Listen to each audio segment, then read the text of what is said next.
soxna si nuyu naa la. maa ngi lay fay. ñu tey si teew. ñi lañ ko nar a defee wax bi yëpp nii la nar a demee. maanaam. daa yàgg di.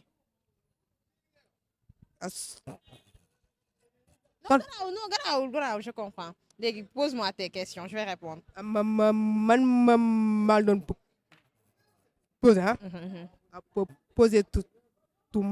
waaw bul mer na da ngaa gaaw a siisu nag la bégayeuse wax dëgg fa neex yàlla liggéey bi ngay liggéey ñun ñëpp si kontaan fierté la en fait genre yaa ngi permettre ñoo xam ne am nañ handicap bi tey ñu mën a am fit taxaw di waxtaan ak nit ñi yaa ngi comprendre nous tous on est fiers de toi donc voilà.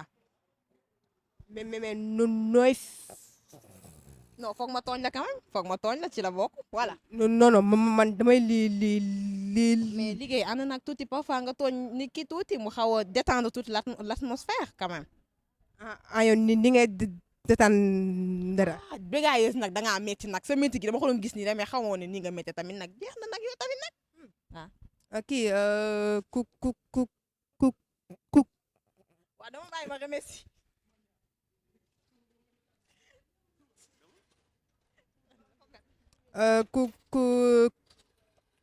coupé. ana dërkat ak poser question yow doo dem jàngi wax avant tout. mi ngi ñaaw de.